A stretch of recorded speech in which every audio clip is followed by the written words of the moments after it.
Hello, everybody. I hope this podcast finds you well and healthy. But welcome back to the Mad K podcast, a podcast miniseries discussing the sociology of entertainment. Today's episode's show host is me, Deja and Druin, along with my co-hosts Ali Morris, Kaylani, and Marian Mendez. I'm doing so good. I'm sorry. I saw your face and then I was like, well, there goes that. I guess we're clowns today. Yeah. Oh yeah. Today's episode is crap. It's brought to you by no. Today's episode's topic is sexuality, sexual orientation, and LGBTQ representation. Gay. The LGBT. This is the gay episode. All right. So first things first. I have some questions I'm gonna ask before I dive into the content. But our first question is, what is sexual orientation? Marian? Okay. No. No, it's like basically who, like, so when you think of romance, there's the love and then there's the sexual part of it, right? The attraction, yeah. Let's go with that. So, there's sexual orientation is typically like the most well known are homosexual, bisexual, and heterosexual. Hetero meaning like one, homo meaning two, and bi meaning like, well, it's like, homo Means same. Homo means same, yes, yeah, and bi means two. I'm smart, but yeah, I'm great with words. Yeah. Any other guesses? Basically. Yeah, Marion said it. Yeah, Marion got it right. According to Merriam-Webster, sexual orientation is a person's sexual identity or self-identification as bisexual, straight, gay, pansexual, etc. Or it could be the state of being bisexual, straight, gay, pansexual. So essentially what it is, sexual orientation is kind of like, I guess, like an identifying term used to delineate what exactly you like. So that's for sexual orientation. This one's a little bit of a similar term, but they do differ a little bit. What is sexuality? If anybody would like to give a guess. Marion. I don't want to take up all the speaking room. The LGBTQ expert.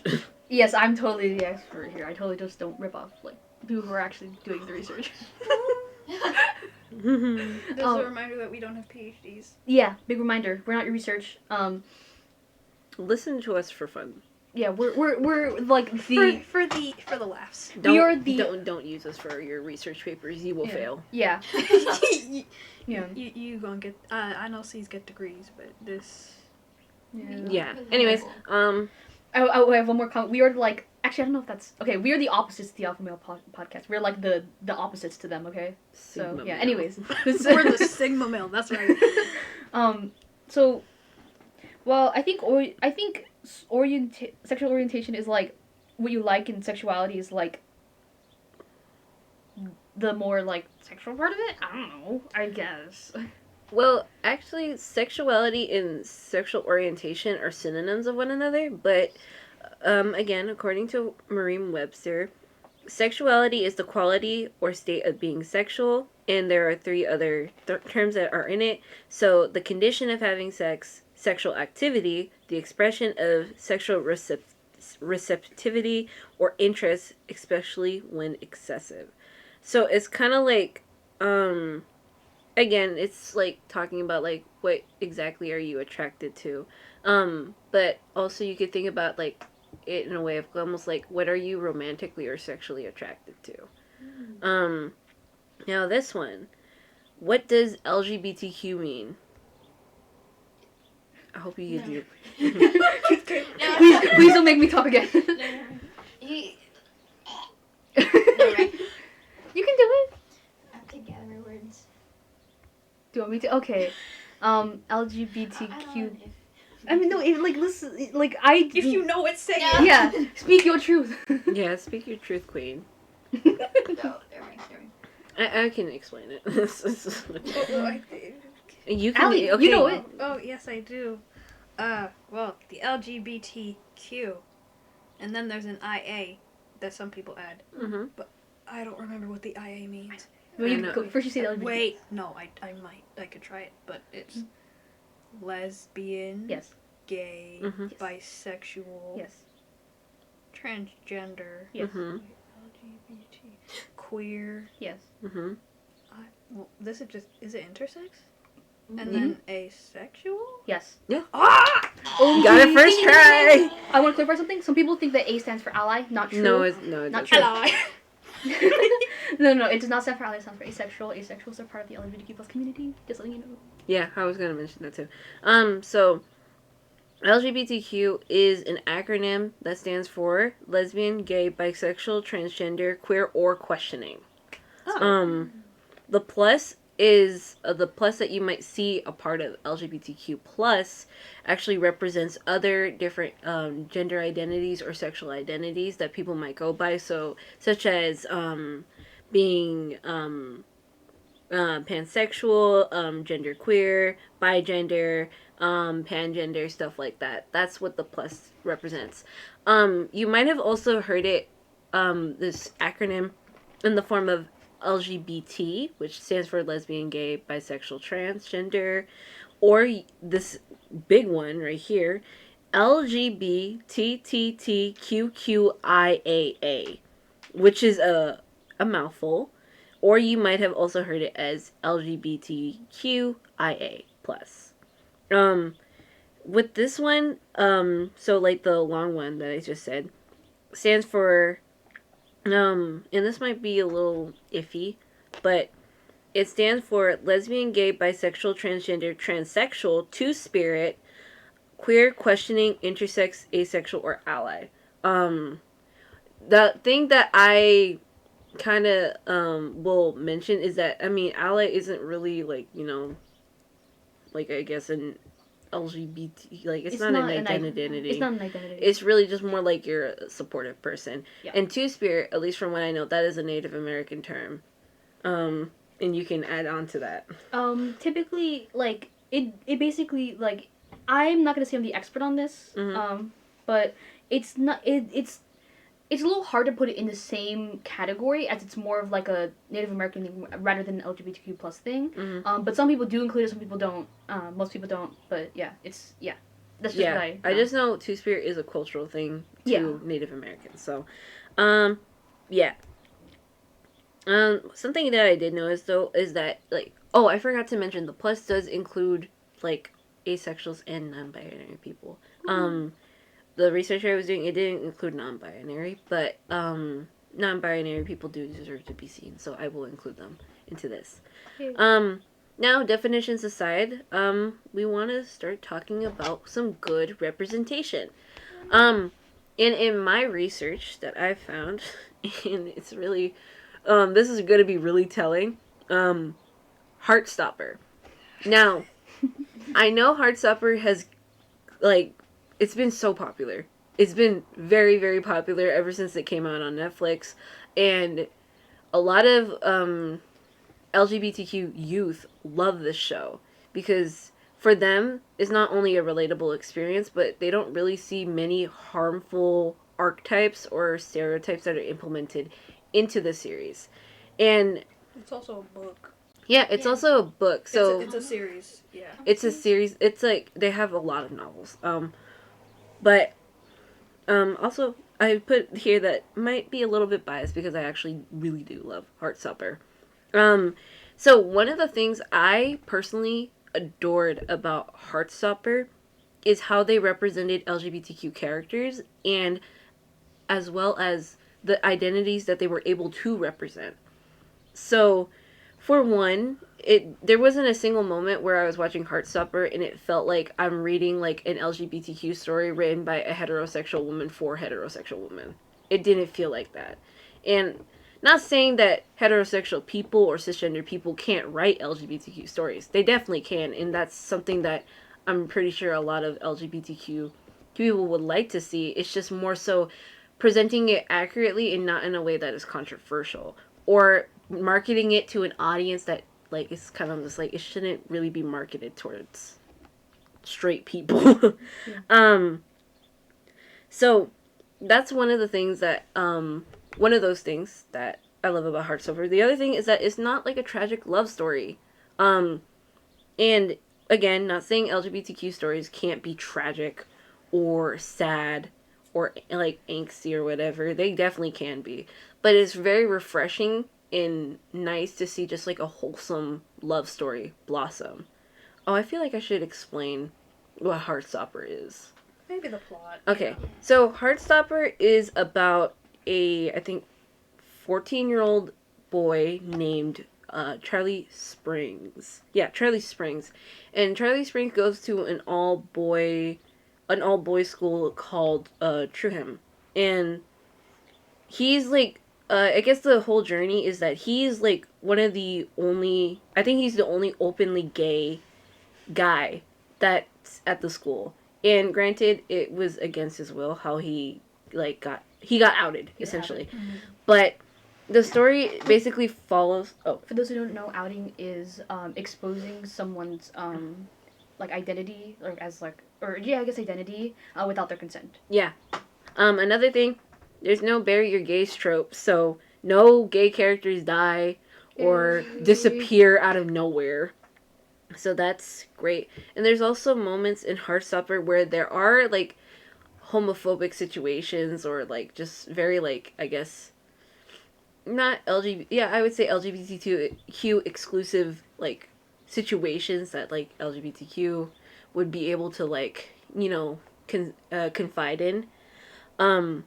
But they're definitely done tastefully and it doesn't show like I don't know, like not fighting back. So like for example, Tao is one of the characters in the show. He is straight and he's an ally, but what I do like is that Tao has consistently showed over and over in the series that he will fight for his friends.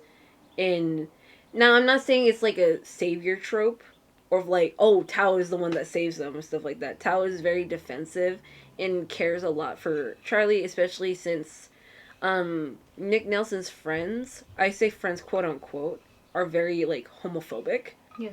So like anytime Nick and Charlie are hanging out and they like, you know, like ooh, you're gay, look at you, you're gay, like Tao will immediately be like, and what about it?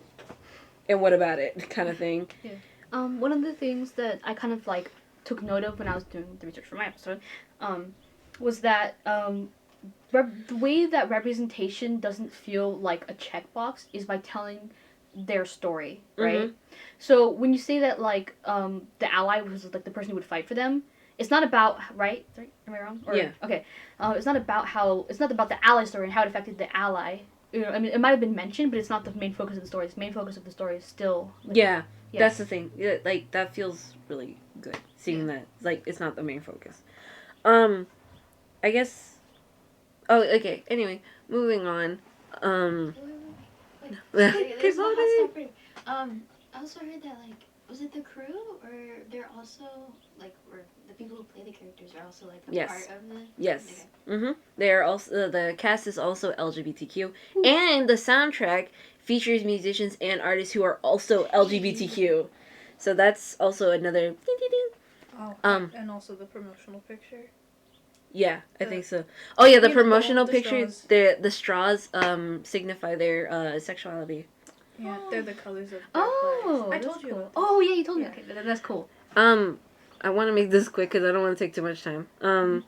So Heartstopper notable representation that I saw. Gay representation. So we have Charlie Spring, who is gay. We also have Ben Hope, who is Charlie's ex-boyfriend.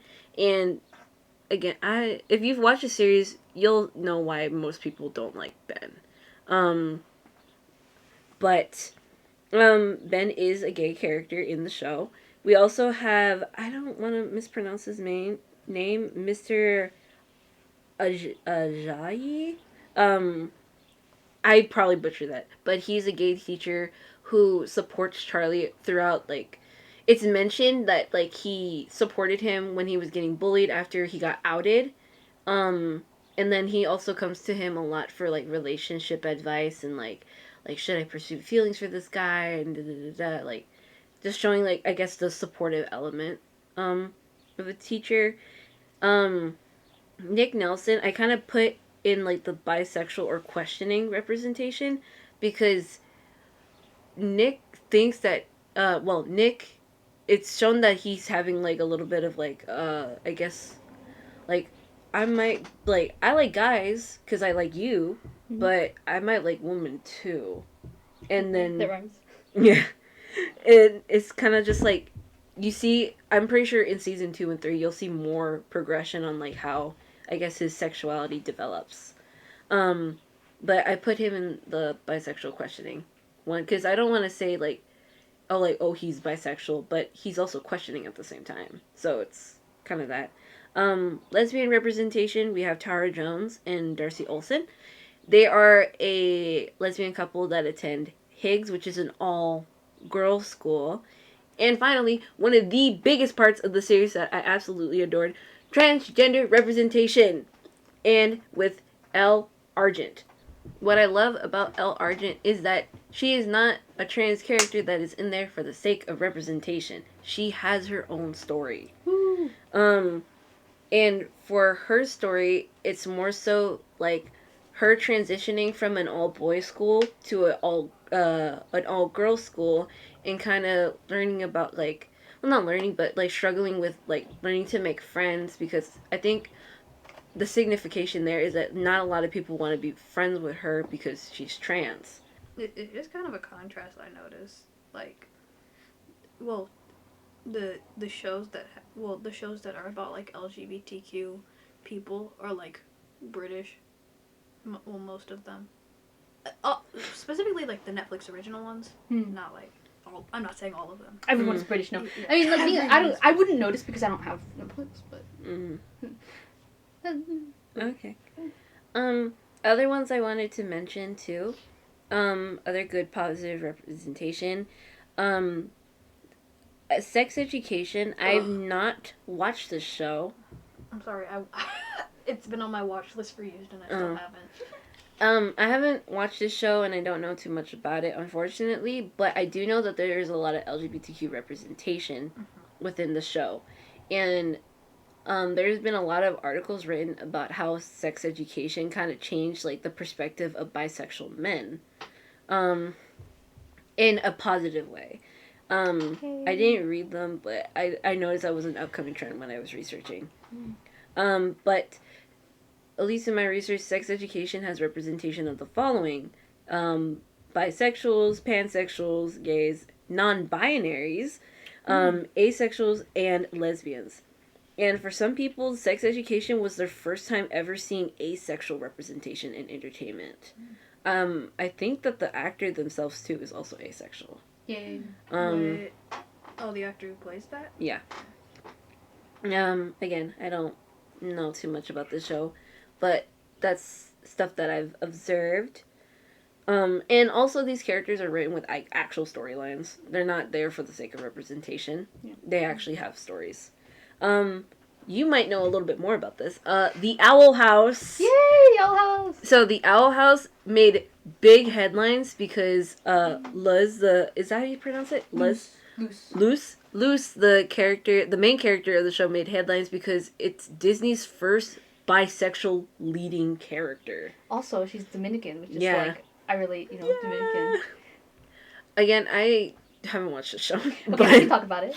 Yeah, can you please talk about it? So, Luce, the main character, first of all, the first thing, like, any, like, I guess, show of her her orientation would be, like, at the beginning of the show, there's a moment where, like, she's getting like hypnotized or something, and there's like a guy and he's shirtless or whatever. She's like, oh, she's straight. The first thought is right, but then later there's a moment where she's talking to these like twins, and one of them's a boy, one of them's a girl, and she like I don't know, they like talk to her, and she's like blushing because like you know. But then at the end of the show there is a love interest by the name of Amity Blight. Amity. Spoiler warning. They get together, which is like they dance and then they do a little thingy. They first of all they've danced, they've kissed, and they have a very healthy relationship, And that's one of the things with like LGBTQ plus representation. It's like they're often like, oh, it's too sexual. It's like, which is like I love to see the normalization of it. Also, there's a non-binary character. I always forget their name. Oh yes, I did see that. I forgot their name. But they're like so cool, and I love them. And they also have, I think they have social anxiety because they have trouble performing. They get like shy and stuff. And I love them so much. They're also a person of color, but they have like really light hair. I don't know. I love their character design. It's so cool. But this show is so good. It also has good disability representation. That's another topic for another day. But anyways, good show. Ooh, nice. Thank you for explaining that Owl House portion because I just only know that like that's. It exists and it's good. Yeah. The next one is She-Ra and the Princesses of Power. I only watched a little bit of the series, but shout out to Vivian Gonzalez if you're watching this. But there's a lot of LGBTQ representation in She-Ra. Most notably with Adora and Catra. Speech impediments. They're a lesbian couple in the series, and their arc is kind of more like an enemies to lovers arc.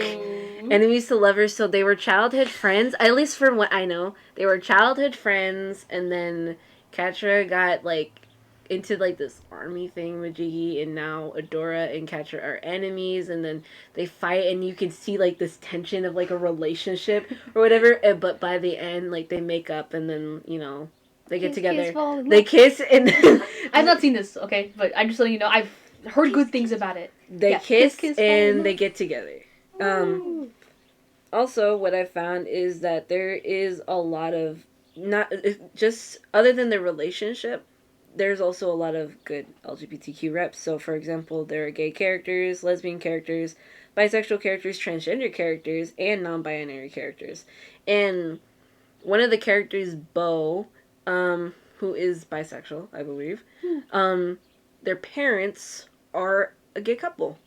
Nice. Their parents are a gay couple. But that's what I found for that. Next one is Steven Universe. Now, I think a lot of people were like, oh, Steven Universe is the gay show. And it is. It is. It is. One thing I know, Rebecca Sugar, which is the creator of Steven Universe, I believe is bisexual. So already an LGBTQ author creator. There's also a show I know a little bit about. Yes. The main thing that comes to my mind is the pearl and rose quartz kind of thing of like, is slow burn the right term? Kind of. It's like a slow burn, but eventually it fades out because, like, well, spoilers. Pearl does not get rose. Yeah. I have bits and pieces, but I don't want to let you. You can have it. Okay. So, there's also the amazing relationship between Ruby and Sapphire. Yes. I love them so much. First of all, they're such, like, a very healthy relationship, and they do have a moment where they do fight, but they make up at the end. It's, like, it's the cutest thing ever. They do get married. I forgot. What is it? If you've watched this, it's spoilers. Is it the red and blue? Yeah. Yes. Garnet? Yes. Garnet, yeah. They make Garnet, yeah. So, yeah, that's Garnet. But I also want to mention Peridot. Now, everyone was really excited for Peridot to fuse with someone. And fusing is kind of like what's the word? It's like a representation for relationships. Yeah. Or, like being close with someone, right?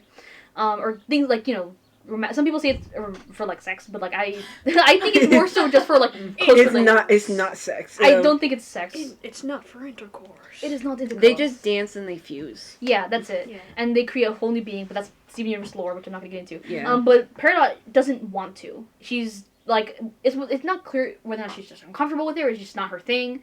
And that's okay. And a lot of people, it's great ace representation. We love to see it. And Steven Universe as a show is like, I think it broke really big grounds for what it did. Especially with like censorship in China, I think it was. Where like the whole show got pulled, I think, from China because like Ruby and Sapphire's marriage. And Rebecca Sugar made sure that they couldn't even say that Ruby was a guy or anything like that because she put Ruby in a dress. And they put Sapphire in the suit, and Sapphire has like long hair and like obviously more femme presenting. It's like, yes, we love this. Anyways, the show has a lot of good moments, a lot of like, gay things going on. So good show. Yes. Speaking of censorship, I'm gonna jump to a portion of the podcast that I was gonna mention later, but I want to talk about censorship. Sailor Moon. Now, if you know about Sailor Moon, you know about this. Sailor Uranus and Sailor Neptune. Yeah, you're right. So, so Sailor Uranus and Sailor Neptune are a lesbian couple.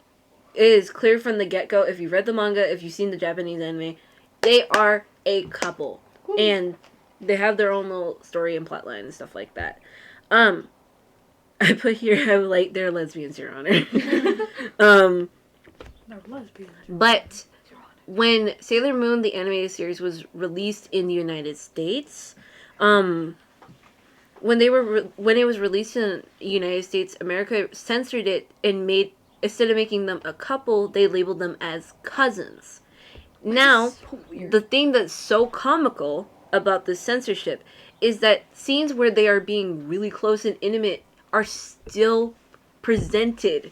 So when, instead of it being lesbian couple doing couple things, now it's cousins doing couple things. It's very American. So now it's very, Well, I don't very, want to like put that label on Alabama, you know, but also like the whole. It's very American. I'm just gonna say. It's incestuous. Yeah, that's Yes. a little weird. it's very incest, very incest. Yeah. It's Yeah. given incest. Incestuous.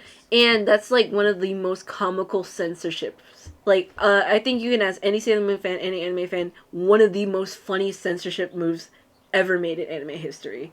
Just the cousins thing, it just doesn't work. Oh my god, cousin, I love you. Did my gross dirty. Sailor Uranus is also very masculine presenting. They have a very short haircut. They wear more, I guess, what at the time, like what men used to wear in Japan, like very like that. So, is butch the right term? I think so. I don't know, but I mean, butch is typically referring to a lesbian who's like more mask presenting. So yeah, I guess I think Yeah. so. I'm not. That's not an official term. Don't quote me on that. yeah, don't quote any of us on that, please. Another jumping to like I guess representation. The Sailor Starlights are a group of 3 characters that turn into males in their civilian forms, but are females in their sailor forms. So, I included that here because, I mean, it could be potential trans rep, but also androgyny, too. And I think when you look at the artist's work for Sailor Moon, a lot of their characters are very feminine looking, including the men. Yes. They're very feminine presenting, which is just a characteristic in their style. But I included that just for the sake of maybe like androgyny and stuff like that. Also, I'm pretty sure there is a gay couple in Sailor Moon, like a men loving men couple. I have to watch Sailor Moon, man. I haven't watched Sailor Moon in years. The guy with the long hair, like they both had long hair. They looked like pretty feminine looking, and I was like, okay, I'm like, Your Honor, they're gay. I feel like I've been doing a lot of talking and just talking about my research. Anybody want to add good rep that they've seen personally? There was, I haven't watched it, but it was like another type of anime. The art style was like Sailor Moon, but it was like these 2 girls. I forgot. I think I know the name. I don't, but I heard a lot of good things about it. Where I think they were a couple, and the representation in it was also really good. She had like pink. There's one with long pink hair and then short like purple hair. I don't remember what it's I called. feel like I know what you're talking about, but it's not coming to mind. There's like swords and stuff. Oh. That's very gay. I'm just gonna say sword fighting. Let me find it. Allie, do you have any? You can go. Do you have any? You said you were going to talk about Glee though, right? Yes, that's coming up for bad. You can go. For good rep?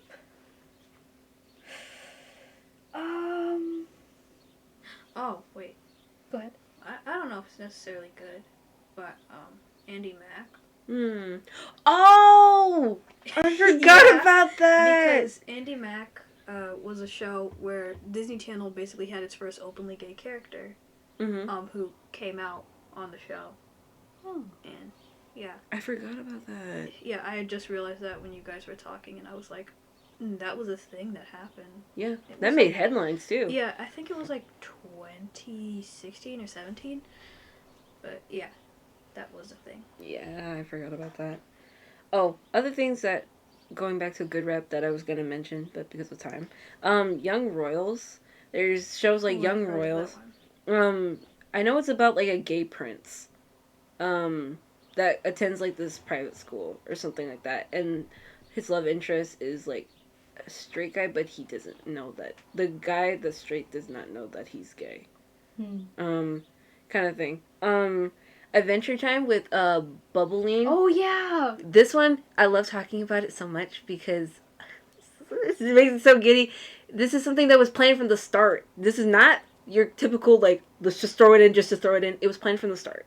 I think the actress of Marceline stated that like I think pre Adventure Time, Marceline was in a relationship with Bubblegum and they broke up. Oh, and yeah. throughout the series you can kind of see this like little taunting little like Yeah. I don't know, like kind of taunting little behavior of just like, so you know the song "I'm Just Your Problem," right? That's definitely like a hinting at like a past relationship. a past relationship. Actually, and I don't know if we were going to talk about this, but like Obsidian, which is like after Adventure Time, they have like a bit of a series. Yeah. That's actually like told and like the story is shown. Yeah. And it's like, oh, it's like my favorite thing ever. Yeah. And then for the series finale, this is a spoiler for anybody who has not seen it, but they kiss. Woo! Yes! They kiss. And also, I was going to mention Legend of Korra with Korrasami. This one was a little bit controversial because a lot of people thought it was queerbaiting in the beginning, but it's just Nickelodeon being homophobic. It was planned from the beginning. Nickelodeon is very homophobic, though, so they were like, no, you can't show... First of all, they were already not into the idea of a female avatar, so they were like, no female avatar and no gay couples. But the creators, the creators still kept pushing. They have a female avatar, and it was going to be more implied in the series, but because of Nickelodeon, they only got a hand-holding scene. But in the comics, the relationship did continue, and I think there is a kiss scene in the comics. So, yeah. Now, going on to bad representation. I'm going to switch things up. I want to ask y'all, what is some bad representation you know of LGBTQ? Marion? Okay, so this is something that is actually kind of a little bit like not really talked about, but in bisexual representation, especially in like video games, not really there. You know, either you're gay or you're straight. You know, that's like a thing, especially for bi like and pan. Like for example, in Stardew Valley, so which is a great game. I love that game so much. You can date both men and women. Lovely. Yes. But there is one character, I forgot her name. Her name's like I don't know, starts with an L, I think. But basically, if you because you first of all you choose your gender at the beginning, which is a whole other thing with video games especially. But if you choose, let's say, female, right, and you go after this character will have an X, right, and depending on which gender you choose, that character's X will change their gender, right. Mm-hmm. So it's like this character is not allowed to be bisexual. Either they're straight or they're gay, you know. And that's very prominent, especially in like no shade to Stardew Valley. Stardew Valley is really good, but it's just that one moment that I remember like it's very but especially with bisexuality, it's like not allowed in video games or at all. Yeah, I agree. There is sorry, but that's a whole other thing. But yeah, that's just that's my bit. I agree. I can't name a bisexual character in video games like at all. I think because of Metal Gear Solid, a lot of people are just like, Your Honor, they are bisexual. There are a lot of characters, in my opinion, that I'm like, yeah, they're kind of bisexual. So, like, for example, some people think Otacon is bisexual, Solid Snake is bisexual, Big Boss is bisexual, Venom Snake is bisexual, Kaz is bisexual. Ocelot's But gay. is that fanon or canon? Fanon. Yeah. Fanon. So it's kind of just like not confirmed. But Yeah. I mean, you could say anyone's gay, honestly. yeah. In a straight relationship, could be gay. Just no kidding. Yeah. I'm kidding. I mean, it could. But like I think it's more so like Fanon is like we need this bisexual character representation because I don't know a single bisexual video game character. I can name straight, I can name gay, but not bisexual, and it's kind of like we're lacking there. Yeah. Come on, step it up, gaming community. Give us crumbs, please. Please, I'm hungry. Does anyone else have any? if this is true, so do not quote me on this, but I think Bayonetta might be bi. I'm not sure, but I know she's heavily like implied like women living women, that type of stuff, especially with her relationship with John. But I don't know, cause also like the creator also had this thing where it's like who's the best couple, and like Bayo and John were on there, and it was like we were all like so they might be, you know. That would be But great. it would. I'm really hoping so. Just laughing. them together. I'm laughing because the creator of Final Fantasy did that too. Yeah. They did a poll on It's like- Twitter where it's just like, what's the best couple? And it's like Cloud and Aerith. What was it? Cloud and Aerith. Cloud and Tifa. Tifa and Aerith. Cloud and Zack. Yeah, it was exactly Cloud like and that. Sephiroth. And I'm just like, Sephiroth. they're just you just awaken. You were like, Sephiroth. Oh, wait, I have. Oh, sorry. Go ahead. I don't know. I was just saying. It was like what Deja said with the poll on Twitter. But I don't know. She might.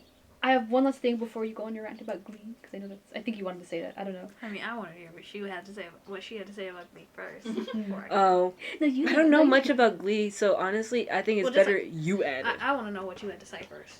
Oh. I have something to say but first. you had something. I have something to say first, right? Harry Potter, and right.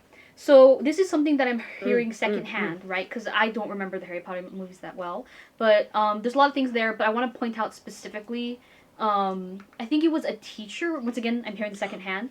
Who like I think they had like a werewolf thing, right? And apparently like I think J.K. Rowling, gross. You know, I'm so sorry to mention that name. But J.K. Trigger Rowling warning. said, yeah, trigger warning, J.K. Rowling. No, but no, J.K. Rowling apparently said that's supposed to be a like stand-in for AIDS, which is really bad because this werewolf, when he goes werewolf, he would attack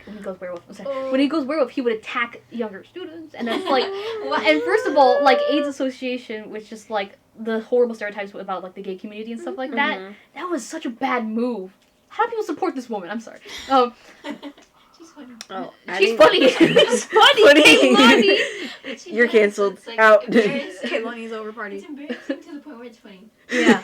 But yeah, that was just like it's not exactly gay, but you can see the insinuation of that. It's just like, why would you make that decision? Of all Also- the decisions you could have made, not that. Also, Dumbledore. I think Oh, yeah, she that. made the decision to make Dumbledore gay.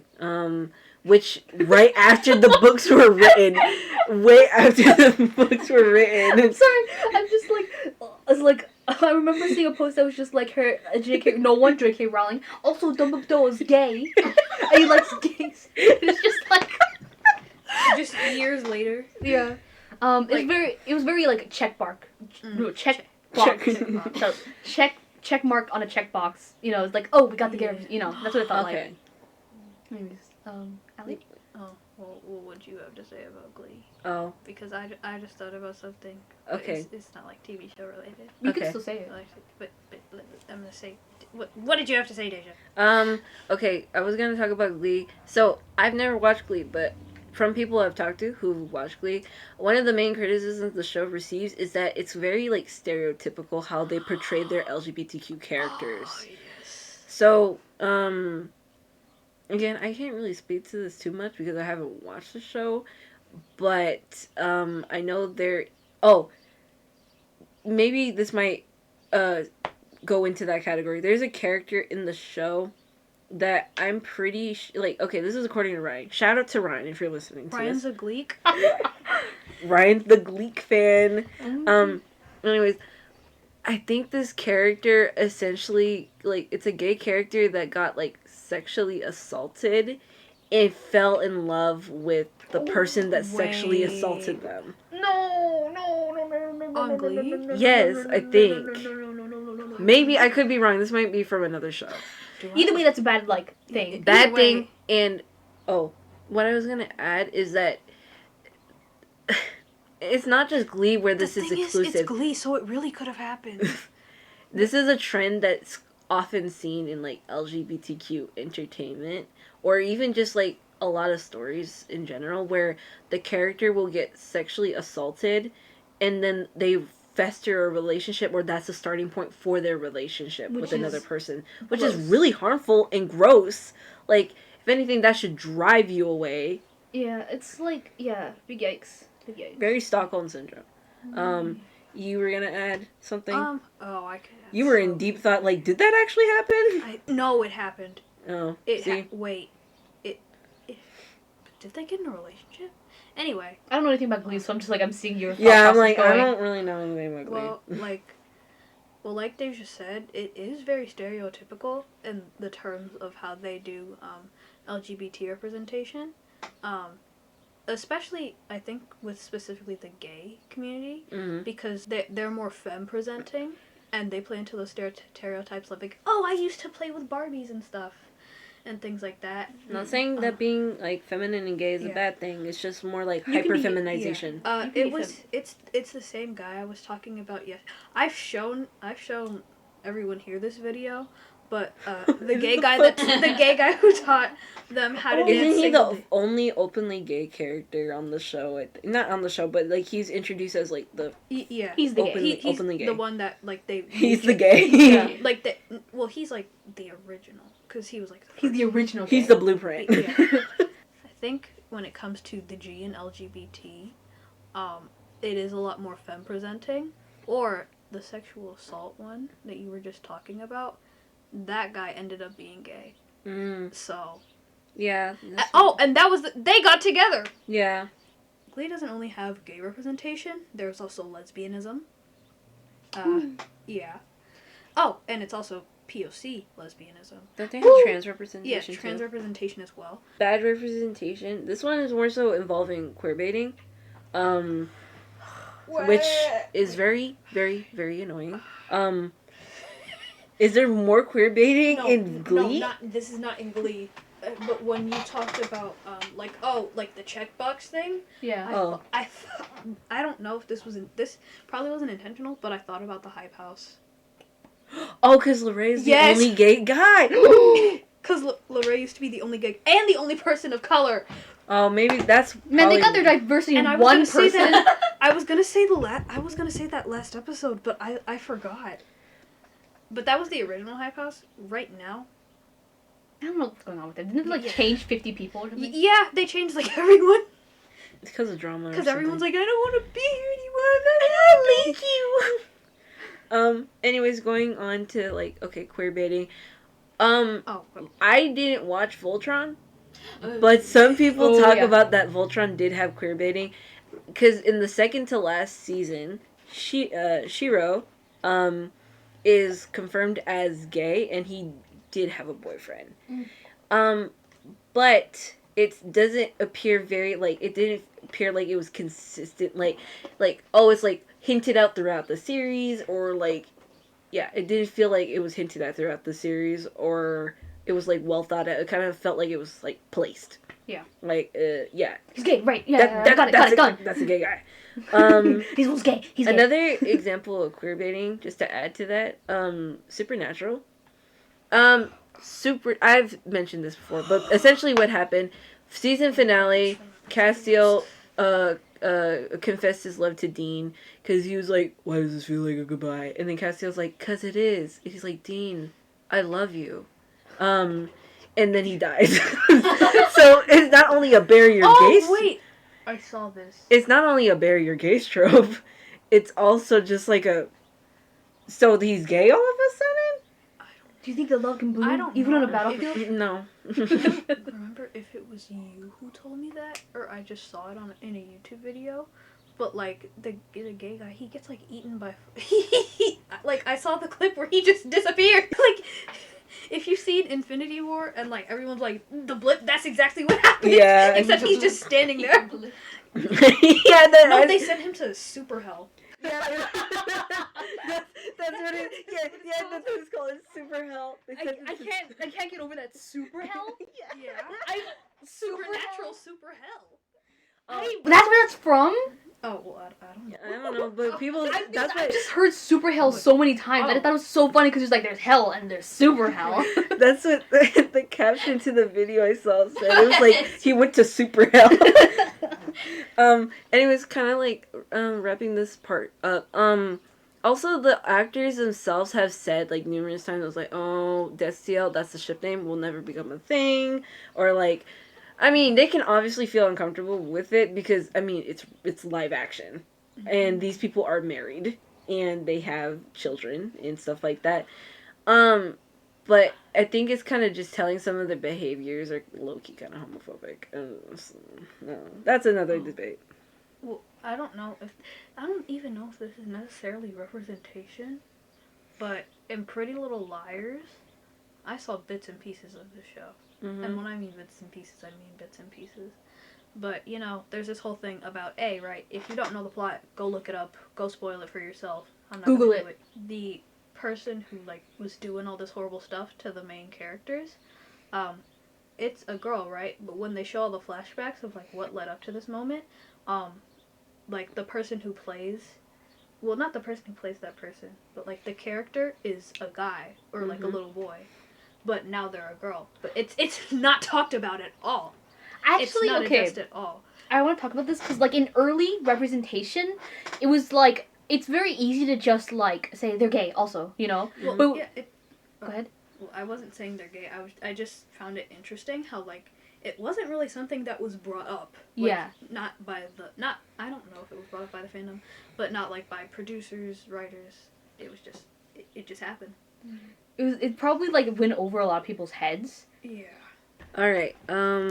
Again, we were talking about queer baiting. Yes. Other things I wanted to mention. This is not really entertainment itself, but more so like I guess celebrity stuff. So there was a big debate of Billie Eilish and Harry Styles about queer baiting. So I think what the Billie Eilish one is that she has a song I think called Wish You Were Gay. Wish You Were Gay. Wish You Were Gay, and then also I think the one where it's like she put a caption in a video of her dancing with some girls and stuff like that, and it's kind of like, Oh, she was like, I love girls. Yeah, and everyone was like, yeah, what does this mean? Hey, Miss Eyelash, hello. yeah. A lot of people were just like, wait, is Miss Eilish gay? Miss And Eyelash. Is she with the LGBT? and what ended up happening is that I think she confirmed that like, no, I'm straight and stuff like that, and people were just like, oh, so you're queer baiting. Doesn't she date a racist guy now? Mm-hmm. Yeah, Aww. yeah, Like, fell off. He's like 40. yeah. Down Ooh. vote, down And vote. she's 20. Yeah. That's a little. A little sus. Anyways, Harry Styles, this one is a little bit different. People used to accuse Harry Styles of, like, I think, queer baiting because of certain... I think he has a song talking about bisexuality where he sleeps with both men and women. And, I think people were just like, wait, you're talking about sleeping with men and women, but you've never confirmed in your life what your sexuality is. But I think Harry Styles has said specifically he goes unlabeled. Because Yeah, he feels that sexuality is outdated. Like, the whole concept is just... Which is fair. Like, Yeah, fair. But it's also, with Harry Styles, like, I feel like he's just a person, just like with any issue. This is kind of off topic, sorry. It's okay. But he's one of those celebrities that's like incredibly private, like Beyonce as well, where they just like don't really reveal anything. Yeah. And it's the same thing with Rihanna as well, I think. But that's just so like we may never know like what he is attracted to or who he is with, but yeah. Quick notes to mention. Here's some other bad representation. I'll talk about this very quickly. Brokeback Mountain, Love Simon, and wait, Love Simon? and Call Me by Your Wait, Name. it's bad. I mean, some people think it's bad. It's like I cried at that movie. no. I Okay. cried. No. It's okay because it's like You can enjoy it. you can enjoy it. Yeah. It's just it was very like written by straight people. You know. Yeah. You know. Isn't the actors who aren't they also straight? Yeah. I don't know much about it. One of them is straight. Yeah. Oh, The- okay. The Okay. love interest is LGBT. Oh, okay. Yeah. But yeah, it was very And black too. But. Ooh.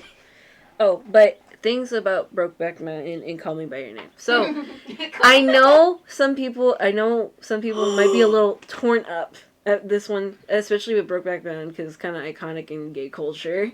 But I think one thing to mention: Jake Gyllenhaal and Heath Ledger are both straight men. So it's straight men playing gay characters. One of them who doesn't shower. What? We're not getting into the showering I'll debate. tell you later.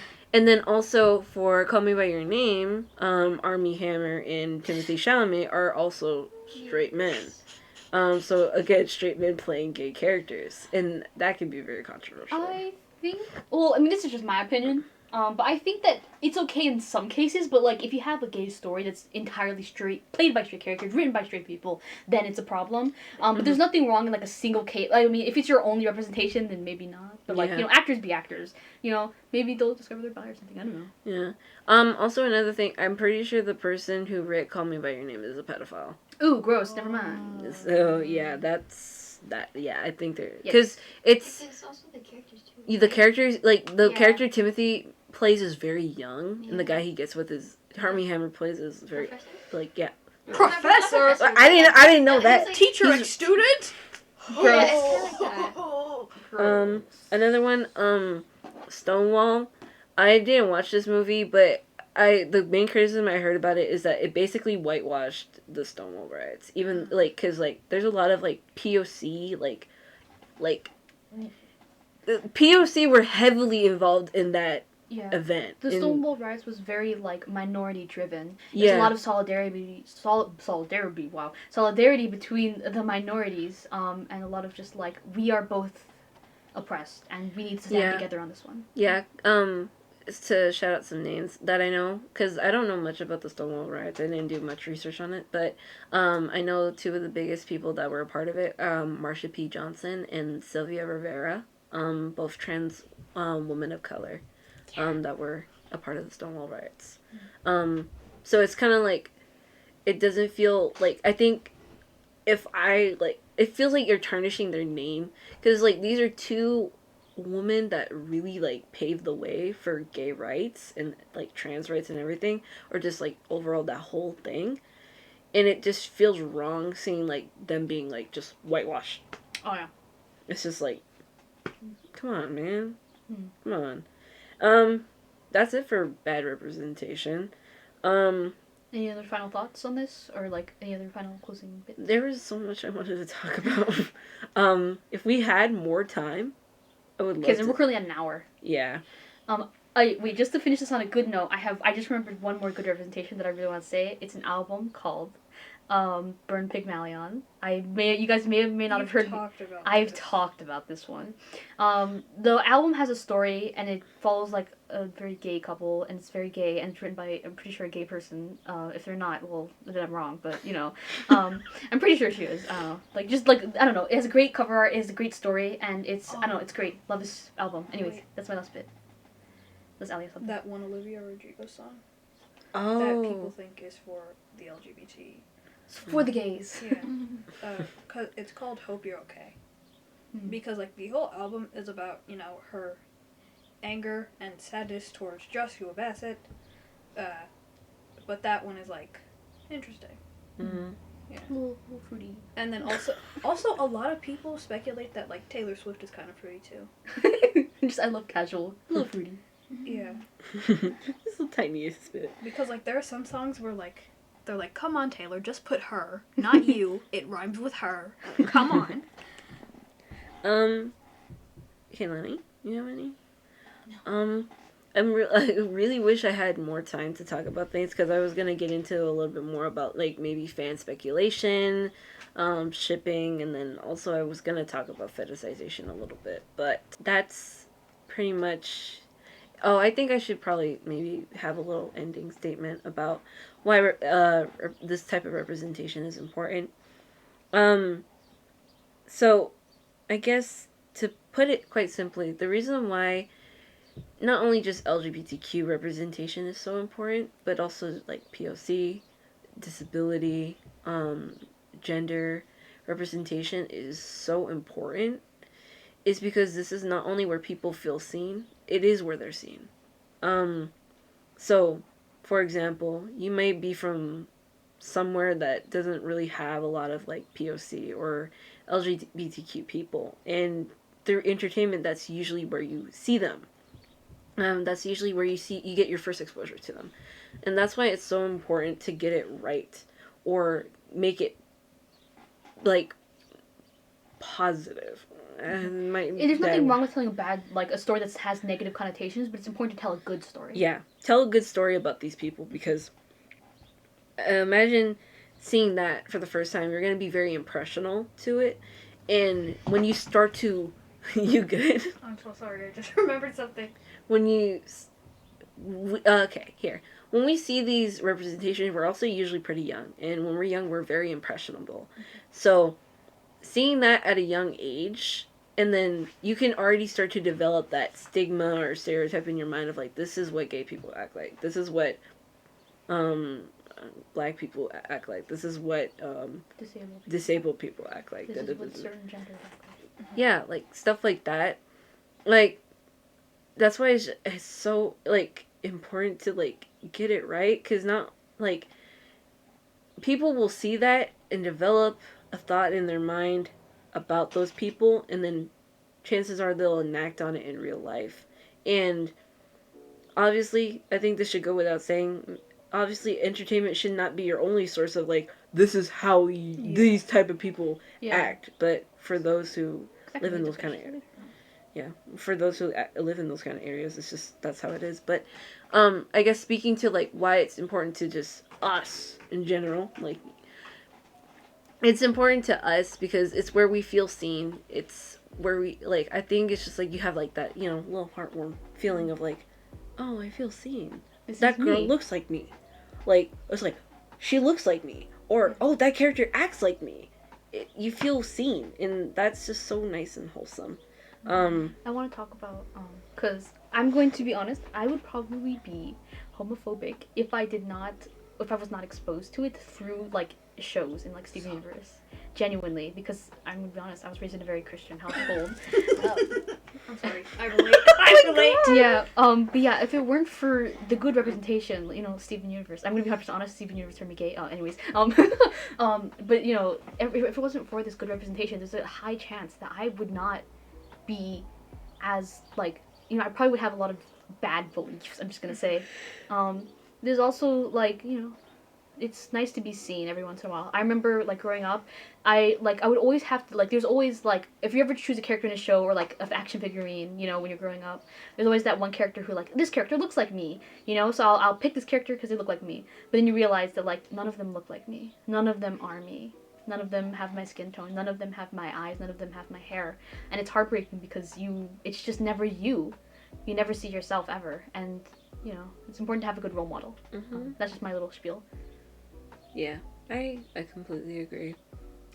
Shout out to Claudine Wolf. Oh. You made me feel. That's who I was gonna say. That's why I jumped up. I was like, Claudine Wolf. Oh yeah, she's probably gay if it wasn't from Mattel. Just saying. Anyways. Oh yeah. Shout out to Claudine Wolf. You made me feel seen as a black little girl. So you love a black woman from infinity to Anyway. infinity. Anyways, that concludes episode 4 of the Mad K podcast. Wait, does Kilani have anything to say? My bad. Do you have anything to say? No. Okay. No. Okay, well, never mind. I'm okay. That concludes episode 4 of the Mad K podcast. Again, thank you to everybody who listens to this podcast and the senior showcase if this ever plays. Thank you. We really appreciate it. Please like, comment, and subscribe. We would love to hear your thoughts. Subscribe to our Patreon/J. Yeah. Yes, because we totally have a Patreon. Yeah, because we totally have a Patreon. And we totally have the money to run that. Yeah. Instagram, YouTube, press all the buttons. Bye. Yeah. Yeah, we're done.